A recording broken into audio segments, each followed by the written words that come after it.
Welcome to the Beauty Biz Show. I'm your host, Lori Crete, a career-loving esthetician and beauty entrepreneur on a mission to empower fellow estheticians. If you are a solo or small business owning esthetician and you enjoy this podcast and curious about how we can work together, visit beautybizclub.com for mentorship and essential business growth tools. If you're looking to boost your retail sales and elevate client care, check out my line of luxury spa wraps and headbands at spastar.net. Now, join me as I bring you inspirational messages from beauty industry experts and practical tips to help you achieve beauty biz success. Get ready for some serious beauty biz entertainment.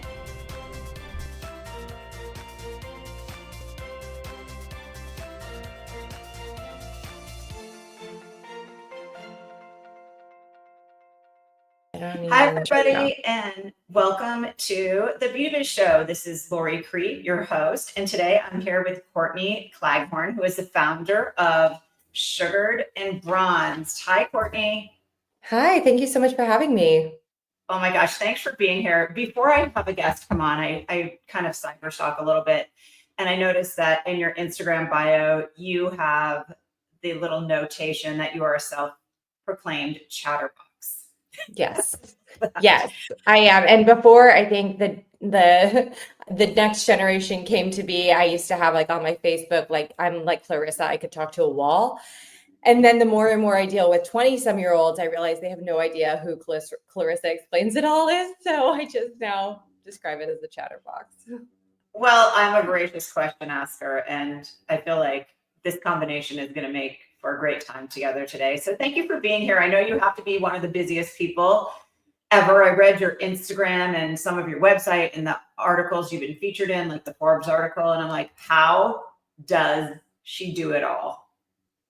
How do you? I don't know.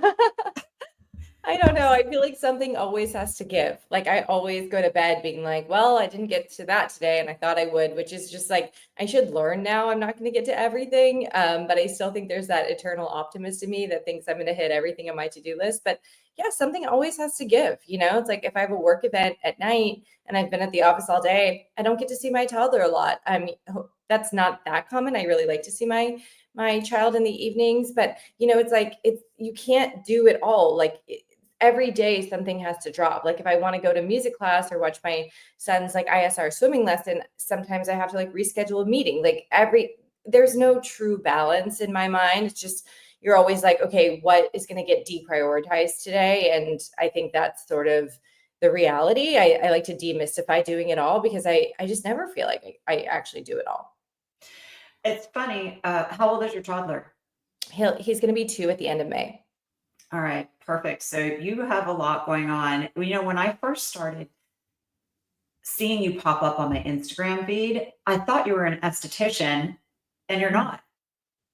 I am not. I know because the business just started with spray tanning and you don't need a license for that. So I started it when I still was working at a fintech company and the business sort of grew and we added sugaring in later. And at that point I was already, you know, really running this business. Like there was absolutely no time to go to esthetician school or whatnot. And honestly, I learned as much as I needed to about sugaring just in-house with going through our training process, but never paying clients because that's sort of, you can do whatever you want, you know, as long as you're not taking a paying client. So I did get to learn a lot without going through like the entire esthetician program. So take me back to the very beginning. I always like to ask my guests, like, what was your dream job as a child? Because I feel like this is how we as entrepreneurs end up where we're at. So was there something you dreamed of being or doing as a child? You know, I think at a very young age, if you ask me, I was like, I want to be an actress. Like I was just very attention seeking. But I don't know if that was like an actual plan. Like I think I just enjoyed like being in my school plays and like that sounded fun. I wasn't really seriously thinking about a career. As I got a little bit older, I was like, okay, I know that I want to be financially very stable. So it really just sort of evolved. Like after college, I was like, okay, I need to just get a job that pays the bills. It was the recession. You know, my parents were like, you're cut off. We've done everything for you. You're 22, like goodbye. And, you know, it was a hard time to find a job in 2010. So I was really fortunate to have this job at a fintech company. But, you know, the business was sort of just came out of a need, a void in the marketplace. And then as soon as I started a business, I was like, oh, this makes so much sense that I'm an entrepreneur. I never thought about that in like a sexy way or a glamorous way. And honestly, it's really not that sexy or glamorous for a really long time. So I'm glad I didn't have that idea in my head. I was always a hustler. I always wanted to work hard. But like in school, for example, I was like, I want to get an A, but I don't want to go to class. So my mom was like, fine. And like, if you have an A, I'll just call you out. Like if you have a B, you have to deal. You have to go to class or deal with the repercussions. So I was always really focused on the bottom line and like a creative way to do things where I was like, if I can learn that material on my own, and that feels like a better use of my time than sitting and being lectured because I don't really learn well that way, then I would just do that. So it really makes sense that this was my calling. I think I just at the time was a very track kid. I was in AP classes.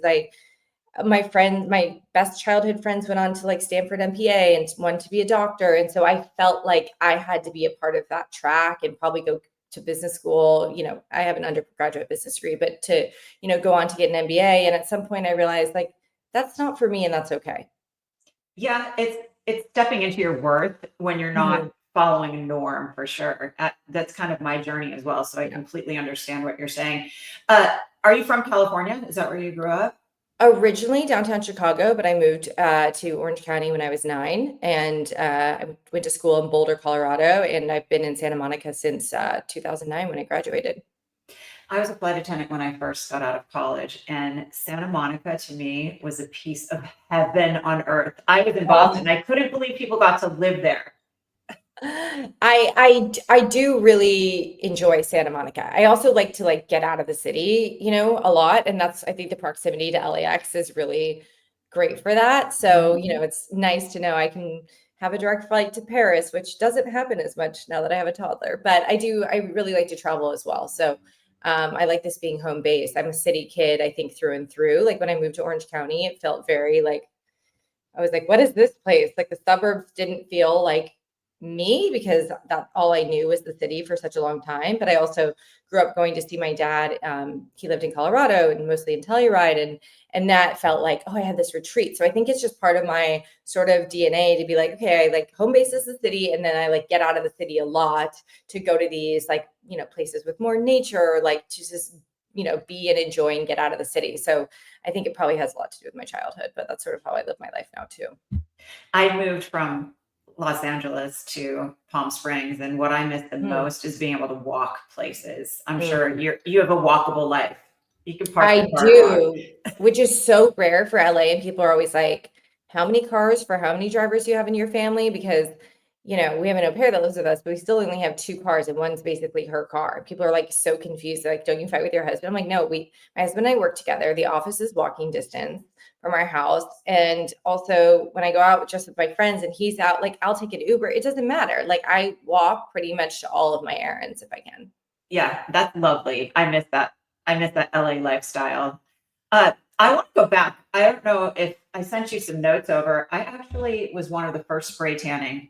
I'm an esthetician. I owned a spa in Encino, and I was one of the first people in probably our country to offer spray tanning.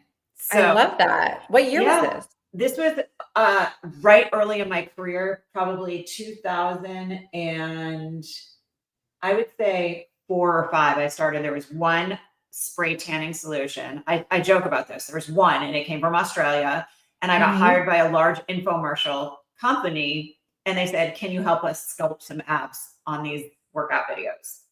Wow. And We imported one of our earliest. There was only like the standard tan in the US, and then they had this rapid tan in Australia. Yeah.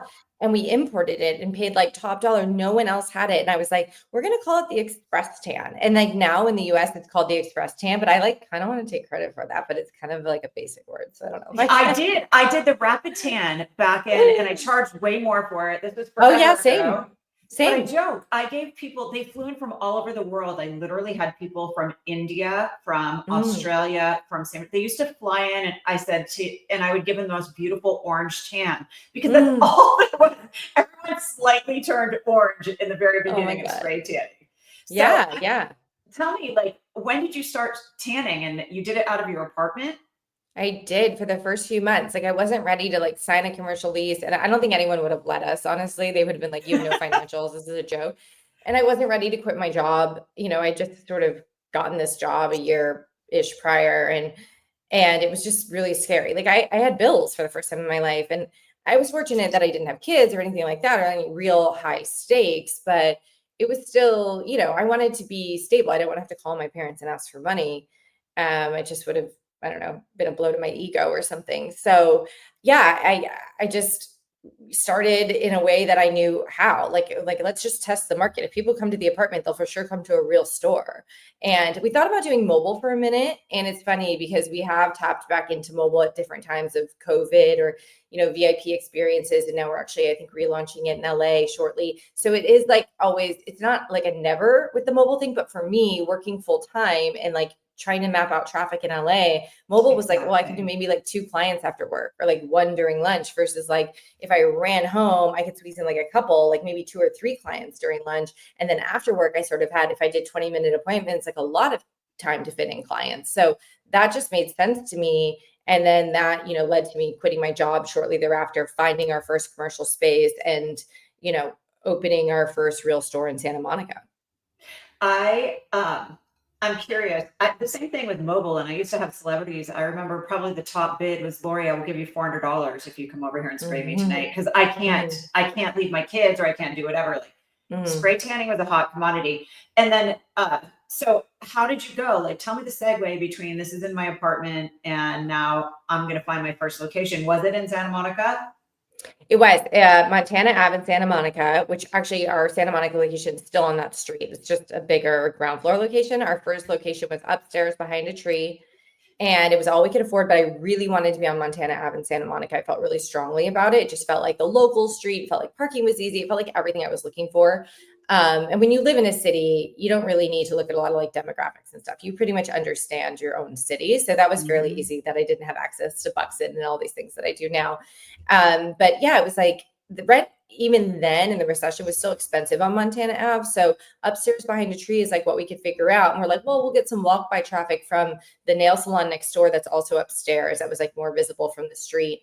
And then we were like, we're just going to continue what we were doing in the apartment, running digital ads, having great Yelp reviews, word of mouth, offering $10 referral credits. And so we really treated our business like e-commerce in the early days. And we still do. Like digital advertising is still a huge part of our client acquisition strategy. But after some time and opening more stores in like more prominent locations, we realized if we could afford the rent, it was well worth it to have more prominent street signage. It just frankly wasn't an option for us at the beginning. So the Santa Monica store, the OG, we outgrew it, and it was constantly a question of like, do we open another new location or do we move the Santa Monica store? It kept being like, let's open another new location. Finally, about 8 years in, or maybe even almost 9, we were like, this Santa Monica store is so done. We need a bigger space. We need ground floor retail. So we relocated that in early 2019. And I was like so happy to have my like home store be a store I was proud of, because it was always just on that back burner of like, it runs itself. It's fine. Like it makes money. Let's use that cash and put it into something else. And at some point I was like, no, guys, like this flagship HQ needs a big upgrade. So that was like a very big moment for me. You ever go in there and work anymore?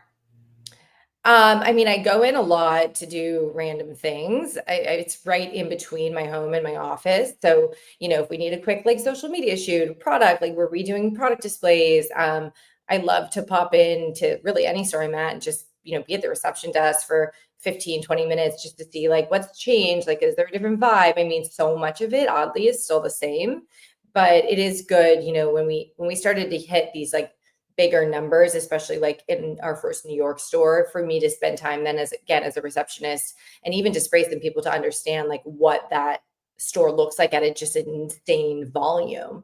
So I like to go in and experience the stores as much as possible. That being said, it is a challenge with everything else I do for the business.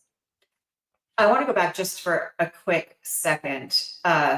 You said I treat it like e-commerce. We just started doing digital, and you made it sound so easy. But I find that social media is a saturated space. Like, did you figure out a system that works for you, or is it still a challenge? So I'm going to age myself a little bit. Social media was not really what it was when we started the business, right? Facebook did not have an advertising platform at the time, and Instagram didn't exist. So we relied on Google Ads, and we didn't pay Yelp. We just did we had an organic Yelp page, that people could find, and people wrote Yeah. reviews. And so that was our strategy. Now, as time has evolved, or time has gone on, things have evolved, right? So we now still have a huge digital advertising budget, and we track it very closely with ROI. It's just not all of our spend is on Google anymore. Now we spend a lot on Meta, mostly on Instagram, still some on Facebook. And then obviously now TikTok is a huge part. Now that we're on Amazon for our products, we pay for sponsored posts there. We've dabbled with Google Shopping back, not too long ago. We were dabbling with Snapchat. We don't really do that anymore, but it's just, you have to just stay current with the times. And it's definitely not easy. It's these programs, these apps change constantly. So even if you're an expert, you could log in, it looks totally different the next day. So it's just always evolving, always understanding your spend, always understanding, where that client is coming from and where we want to reallocate budget. It's not something that it's a set it and forget it. I mean, ad creative needs to be refreshed all the time, even if the apps don't change. So it's a big part of our business. And I wouldn't say it's easy, but I think that we have a pretty good hold on it in terms of understanding, what we want to spend in what regions and how we want to run strategies, but we're always still learning too, How many people do you have on that part of your team, like the marketing and social media? It's so small. We've always been so lean. We've always been profitable except for COVID. So I'm very involved in marketing. My husband dabbles a little bit, my co-founder. We have a VP of marketing, Molly, who's amazing and really runs most of marketing at all times. And then we have a marketing associate who's just graduating. Like, she's been interning and now is coming into like a full-time role. And we're also hiring for someone doing performance, but it's still really lean for the size of our business. We just hit 38 locations, and we have at least 10 more in the pipeline. That was going to be my next ask for you to share. In case somebody's listening thinking you have a store in Santa Monica and you do spray tanning, I want you to just share a little bit about where you're at right now. Like 38 stores. I read something like projected $50 million in sales this year. Is that correct? Probably, yeah. In the coming 12 months, yeah, we'll be over 50 million. Okay, Miss Beauty Biz Rockstar. I have some more questions for you. When did you know that it was time to bring retail in? So that was sort of, I don't know how many years in, but it was like one of those things, like people would be like, well, what lotion should I use to moisturize my tan? Or how should I extend my tan? Or what should I use to exfoliate? And it was kind of weird telling people to like go to Target or Amazon or whatever. So, but then again, it was like we never really wanted to take the focus off of our core business. We bootstrapped for 9 years. We could not take our eye off the ball and say, oh, well, now we're going to start a product business. We just didn't have the time or resources, and capital, anything. It wasn't really an option for us, but I was like, I want to do something. So we had like a very small private label line for a while. I think I initially did the graphic design for it, which was like so pathetic. I am not a graphic designer. I just do my best when whenever I have to. And, now it's really evolved. So in the past, and then it was like, we raised money and we were like, great, we're going to start opening stores way more quickly. And we're going to like do this product line really, the way we want it with our own formulations. Well, sure enough, we raised money in late 2019. The pandemic hits right thereafter. So we're in like survival mode. We're just into like fire drills, opening, closing, outdoor cabanas, mobile, whatever we can do, pop-ups in Texas. Like, we didn't have time to like revamp a product line. We launched e-commerce because that was like, okay, well, we need to have e-commerce, but it was still very much our private label line. So really, then it was like 21, we were rebuilding. By 22, we were back in growth mode. And then really probably the end of like 22, beginning of 23, we said, okay, now we can focus on product. But then when you start your own formulations, it's a long, road. Yeah. So it's a lot of testing. We wanted to be really picky, especially the packaging, just everything. So, we've relaunched sort of half the line in our own formulations. The next are coming in the next couple of months. And we've already sold out of so much of the relaunch. So we have to restock, which is a great problem to have. But it wasn't until recently that we said product is going to be a big focus. And, we're still learning a lot there, but we're really proud of, our packaging and our formulations, and also just the synergy that there is of being sort of a product business and a brick and mortar. How much would you say the retail supports your revenue at this point? I mean, still less than 5%. It's still a very Wow. small amount. But that being said, our revenue from stores just grows so quickly as we open more and more stores. So this relaunch really only happened in the fall, and that was only half of it. So we just, are even on Amazon. So it's still so new. We really expect to see it grow a lot this peak season and into next year, as we just hired a director of product we're so excited about. So this was like a lot of people's like part-time job for a while. I love chatting all things spray tanning, and I know from doing it for so long. I don't anymore. As a matter of fact, I just threw my little spray tanning egg away when I remodeled my Oh, casita to turn it into. I held on to it, and then I was thinking I have to ask Courtney. I need just something for my legs, like a retail product, so we can chat about that after. I'll yeah, we'll go send on you and some purchase. mousse. Yeah, I Okay, love mousse. Mousse perfect. for the legs is great. Yeah. Yeah, I love the product development part of it because I do remember when I started spray tanning, I would be mixing solutions together. Hmm. So it matched because really it matters your skin tone and how your body absorbs it. And it's getting to know a client that is Hmm. a loyal client where you can deliver just this amazing spray tan. Hmm. We'll return to the episode after a quick message from our sponsor. Today's episode is sponsored by Spa Star Luxury Wraps and Headbands. Are you looking to add a little luxury to your beauty biz? Spa Star Wraps and Headbands are an amazing way to elevate the client experience and boost your retail sales.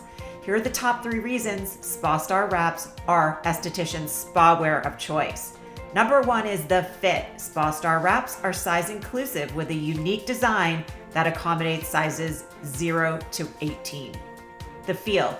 There is nothing else like this on the market. Just imagine if bamboo and silk had a very low maintenance baby. Buttery soft and unbelievably easy to care for.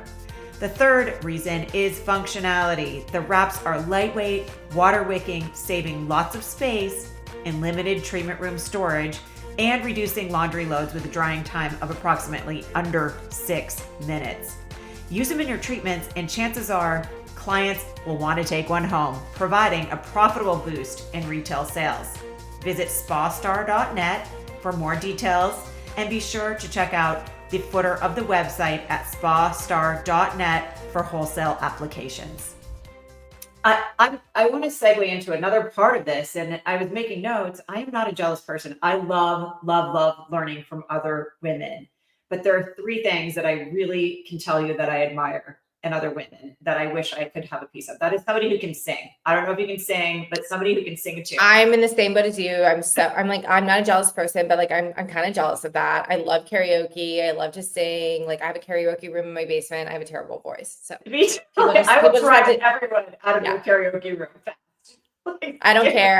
I am me. It is what it is. I love that. And then a person who can speak multiple languages, I just think it's so beautiful. And women apologize all the time. I'm sorry, Larry, it's not my first language. I'm like, I don't care. If you can speak more than one, Mhm. I love that.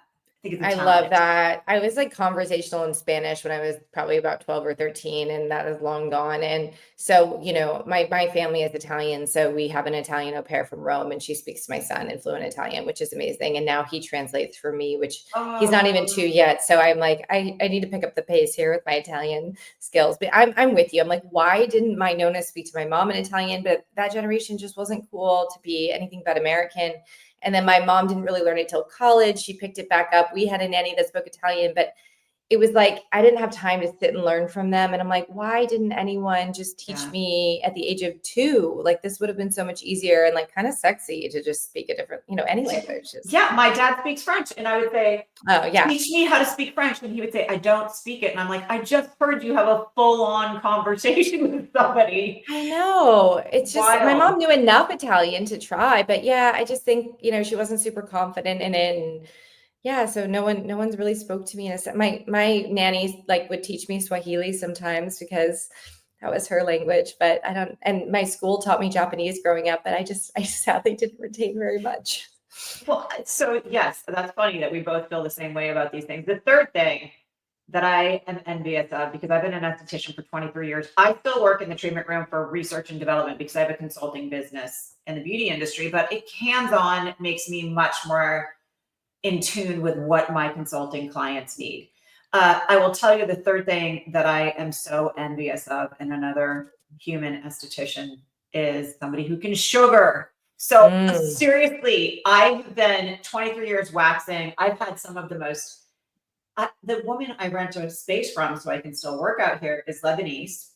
And she was a pharmacist there and left during the war and came over here and supported her young children sugaring. And Wow. she's tried to teach me, and I can't. It's like some weird mental block in my beauty biz brain. But how did you decide to combine spray tanning with sugaring? How did that come about? Well, it started with just a lot of clients coming to my apartment in the early days saying, I feedback from them with everything. That's how I learned about the Australian rapid tan. That's how I learned, I would listen. And also like you're spraying them for 20 minutes, so you might as well just chat. Yeah. And a lot of people were coming from their waxing appointment or their sugaring appointment. By the time I heard sugaring for the fifth time, I was like, wait, what is this? Like, I just thought it was like sugar wax. Again, this was like 2010. I was like, I had never heard of it. So I started to, get more curious about it. I was like, this is really interesting.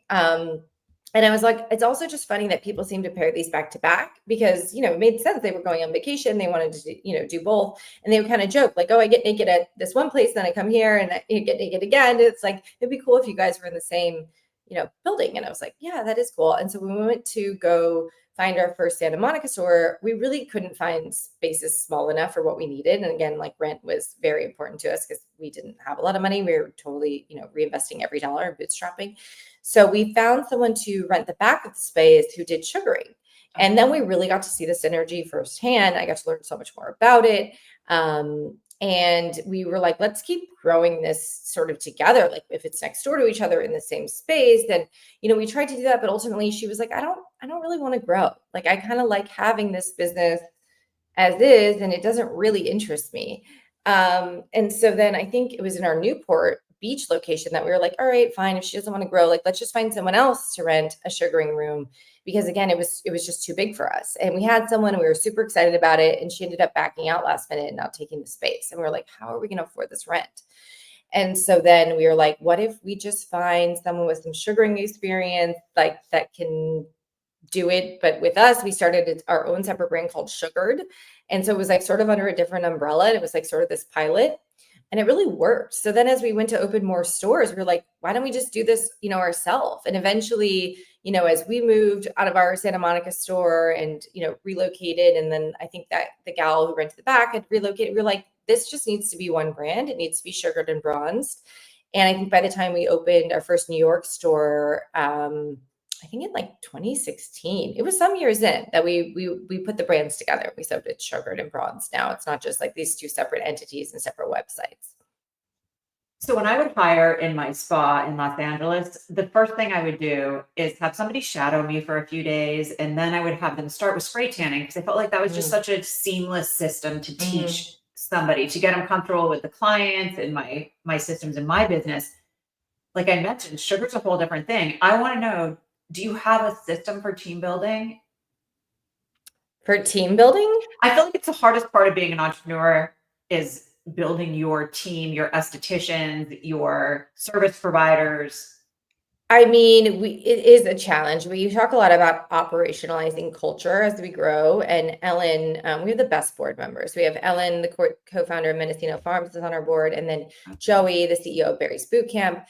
They just give us so much knowledge and insight. And Ellen talks a lot about operationalizing culture.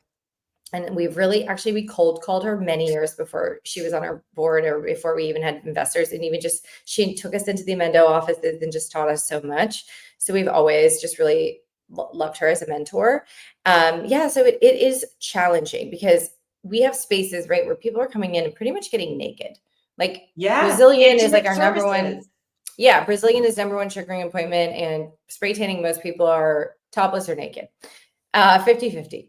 So people really need to feel comfortable. We also want it to be like high energy, like just a space people enjoy coming to. So we have a lot of practices around our hiring. There's sort of a scorecard that, we don't share with the person being interviewed, but there's certain things that we're looking for.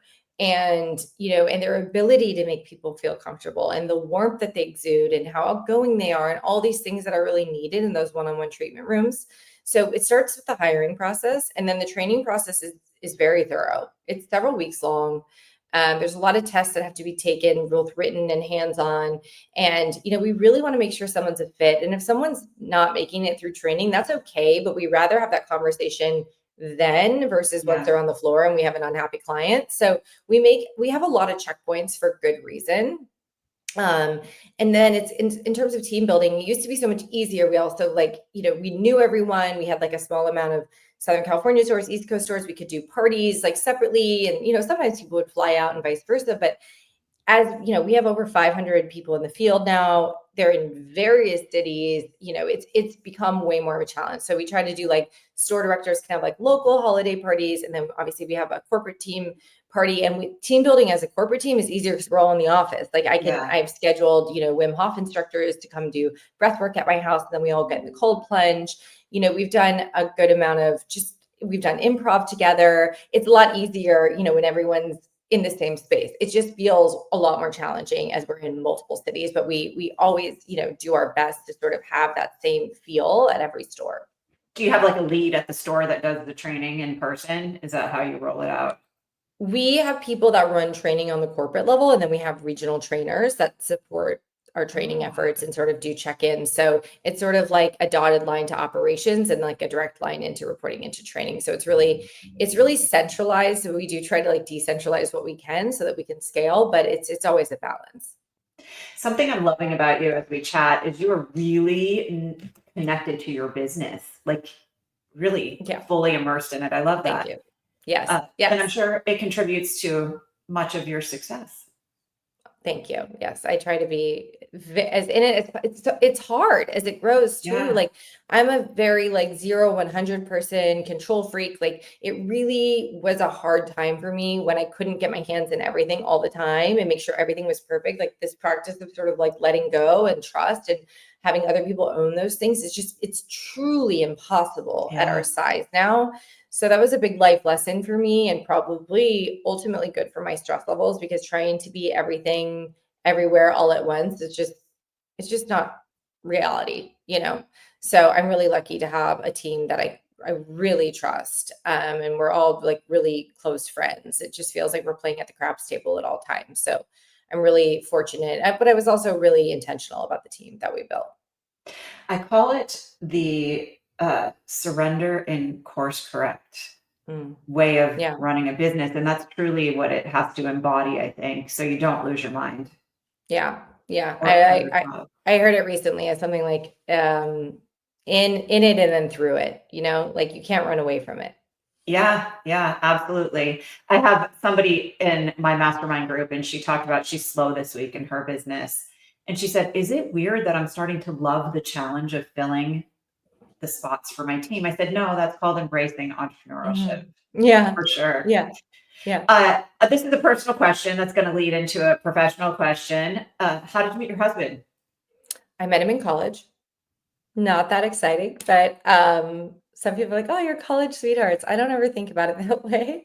I think we met earlier than we started dating, but we started dating the summer before senior year. So to me, college was very much, I was single, I was having a good time. And yes, I did meet and start dating Sam towards the end.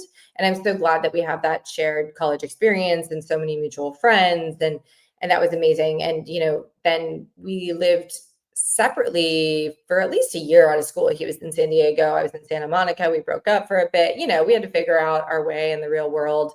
And then we started the business, just a couple years into dating. So it's really crazy how long the business has been around. It feels like a very, it's just, there's not like a lot of blurred lines in our relationship, which can be challenging, but yeah. What is his background in? What did he study in school? Well, Sam was a high school dropout. He studied economics in school. I don't know if he really went to class so much. Well, I mean, I know he didn't. We enjoyed skiing together a lot in Colorado and going to a lot of great parties. But yeah, he was just never a great student.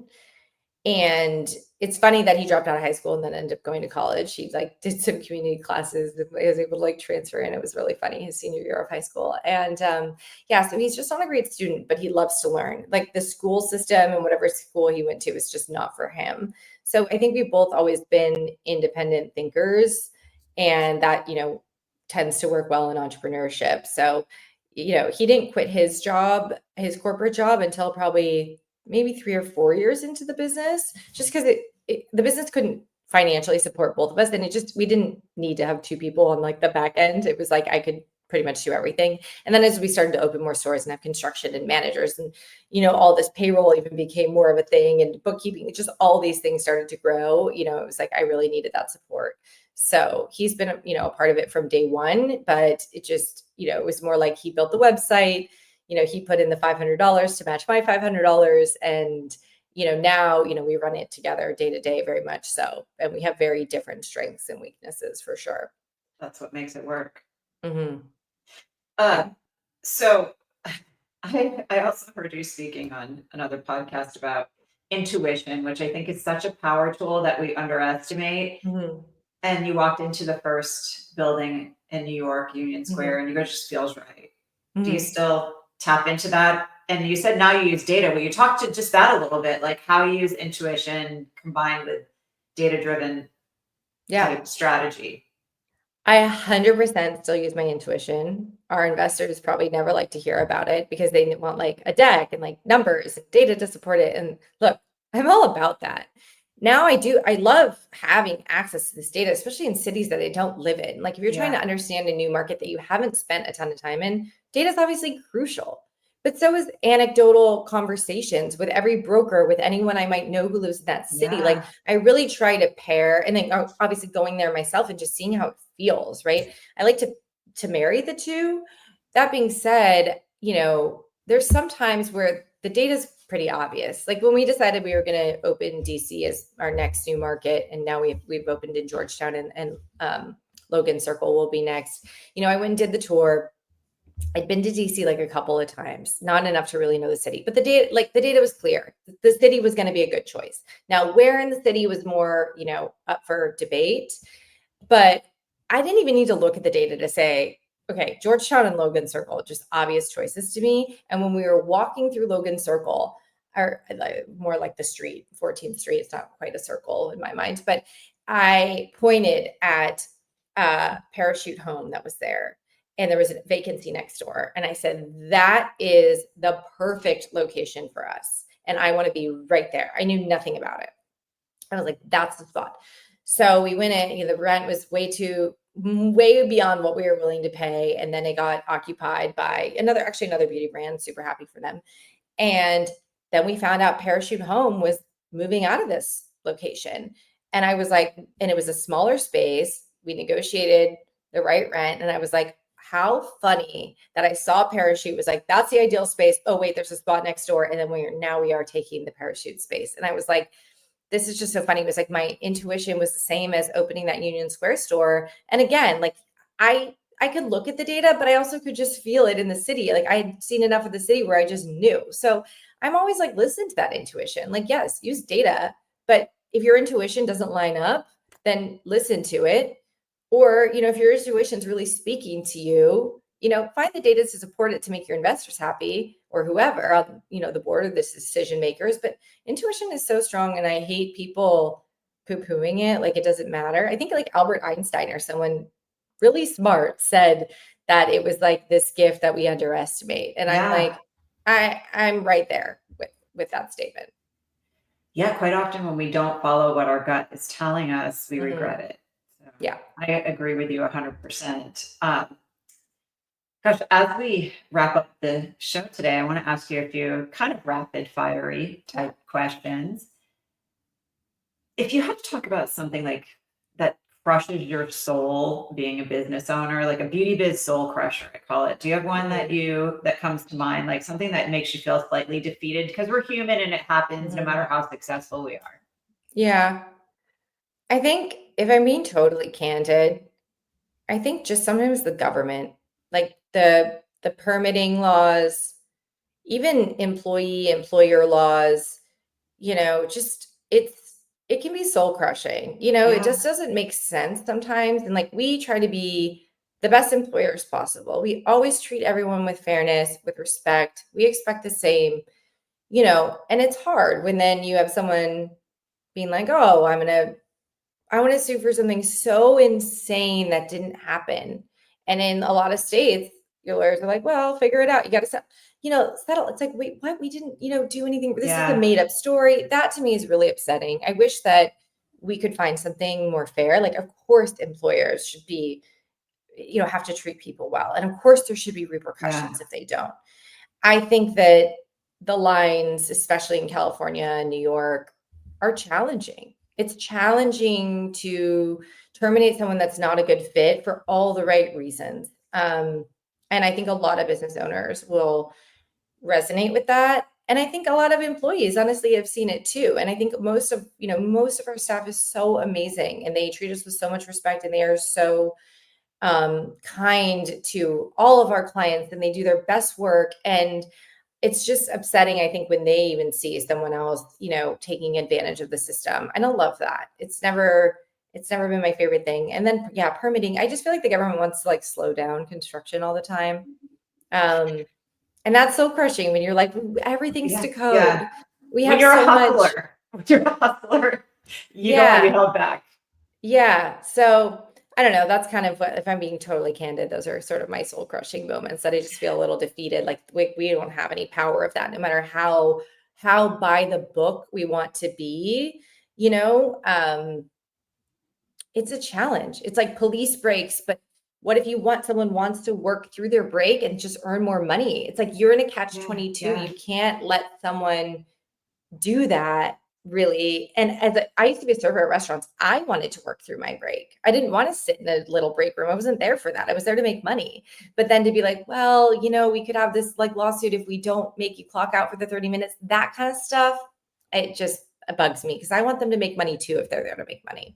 Well, I appreciate your honesty, and I will tell you, I've interviewed hundreds of people, and I'm sure 99.9% of them can relate to what you just said. So, yes, I appreciate you being honest.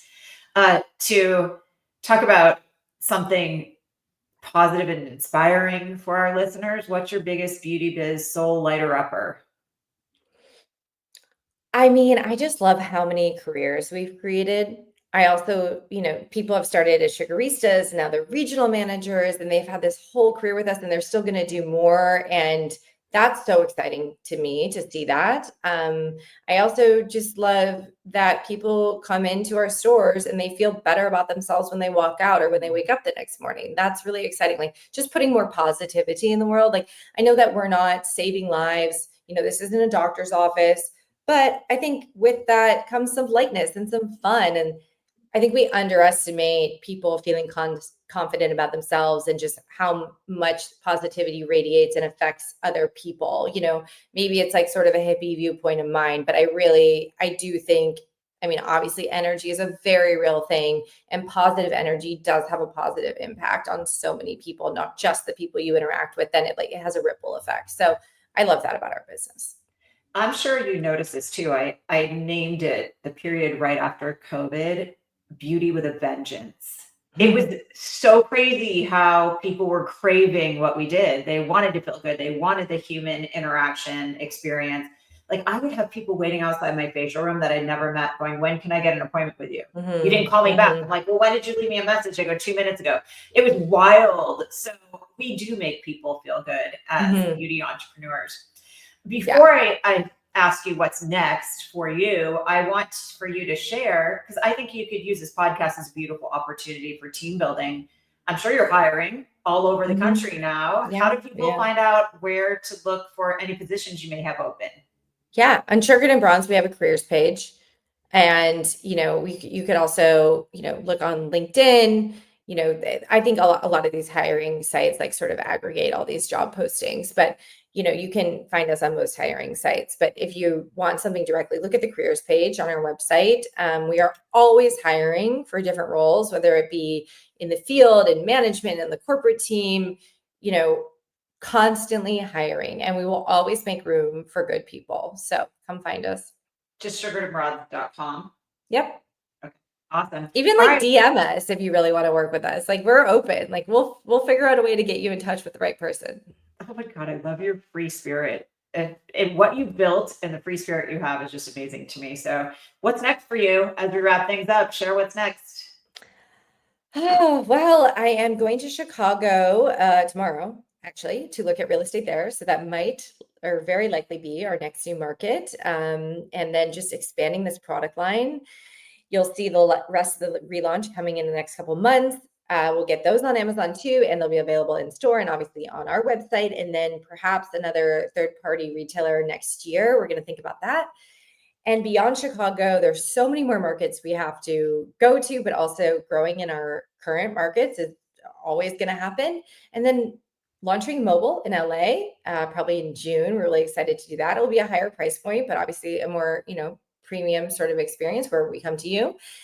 And now we're also talking a little bit about what international would look like. And we'd Ah, probably start in London. The UK has a huge sunless tanning market. Probably not next year, but maybe starting to do some research next year. And then maybe for 2027, that seems like really intriguing idea to us. Like I mentioned, Joey from Berries is on our board, and I just love how he's grown Berries internationally. And yeah. he's just such a great mentor in that aspect. So I'm like, I want to do that too. I used to go to his boot camps in Sherman Oaks. That was He's like the my best. yes, yeah. And it's he's the a best true workout. genius. Yeah.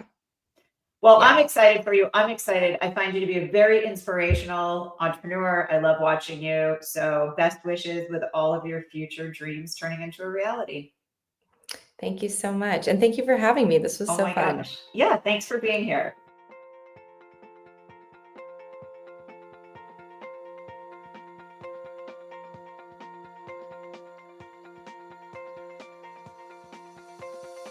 Thanks for tuning in to the Beauty Biz Show. I hope the episode has left you feeling inspired to build the beauty biz of your dreams.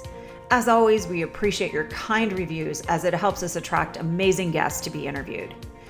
Also, be sure to give me a follow on Instagram at Lori_BeautyBiz and SpaStar_Lux.